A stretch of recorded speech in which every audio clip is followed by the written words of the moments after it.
Rob. Tell us all about that, why it happens and what people can do about it. Well, this is a really tricky one, isn't it? Because if you know somebody who's got bad breath, do you tell them? That's the question. And I think, you know, often a good friend would actually say to you, you know what, don't take this too personally, but you know, your breath smells a bit. And I think that can be really, really helpful. And generally speaking, it's because, why does it happen? You get bacteria that accumulate on the back of the tongue.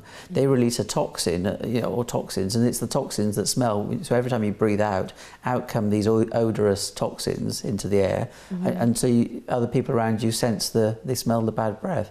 Gum disease is a really common cause of bad breath, and if you are, you know, if you want an excuse for raising the subject with a loved one or a friend, say, well, you know that gum disease might be a problem. Why don't you have a checkup with your dentist? And then and you can raise the subject that way.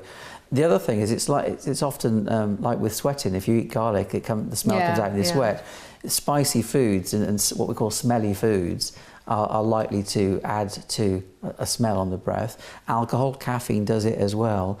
But I suppose you can kind of tell when it's food related, can't you? When you've had garlic or when someone's had smoke, it is different. And you get some rarely, it's not that common, but sometimes it's medical conditions like acid reflux that are causing the bad breath. But for the vast majority of cases, it's a collection on the back of the tongue or gum disease that's causing the problem. Okay, and the main, apart from the obvious things like brushing your teeth and flossing, or is there anything else? Well, you say obvious, but people even forget that. You know, brushing teeth, yes, flossing and scraping the tongue to get rid of this debris, and having regular dental checkups as you're advised to. Drinking lots of water, not smoking, cutting down on alcohol, the odorous foods, cutting down on caffeine, chewing sugar-free gum.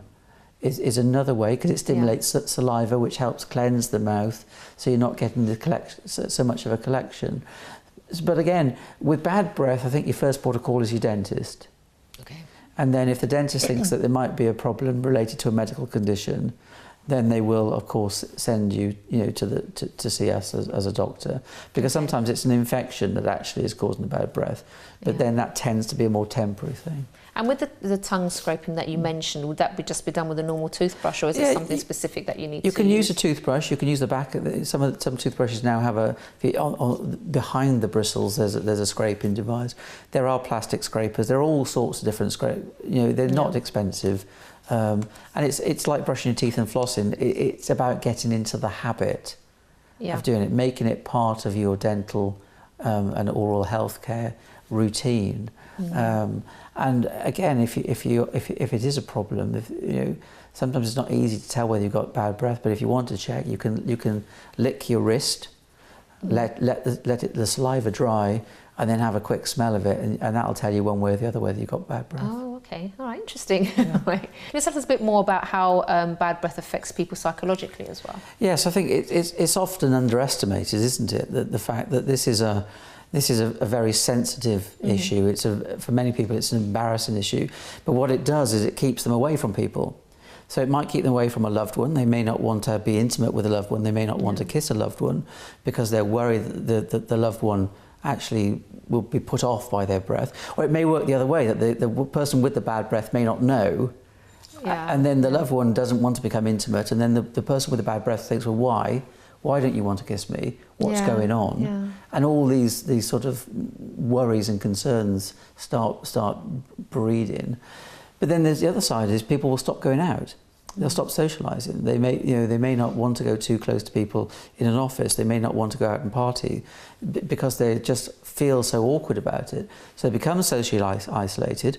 They become anxious and stressed. That makes the problem worse, because if you've got a dry mouth, because you're anxious, you're more likely to develop, you're not cleansing the mouth, you're more likely to develop the bad smells because of the collections. And then, of course, the knock-on again is depression. And you see how all these things are linked. It's amazing, isn't it? Health is, health and illness are linked very intimately, and you get this domino effect that it only takes one person to say, "Oh, your breath is stinky," and then you think, then the person remembers that, and then they're very self-conscious of it, And so they do everything in their power to avoid scenarios. The other thing, of course, is people use fresheners to try and mask it. Well, all that does is mask the smell temporarily, which may help, but you want to try and get to the root problem and treat it. Okay. And for the majority of people, that's possible. Yeah. Hi, I'm Chrissy B, and my show is all about improving your mental health and being happy. Join me every Monday, Wednesday and Friday at 10 p.m. on my channel Sky 203. Visit chrissybshow.tv for more information and subscribe to our YouTube channel, Chrissy B Show. You can also follow us on Twitter and Instagram at Chrissy B Show and on our Facebook page, The Chrissy B Show.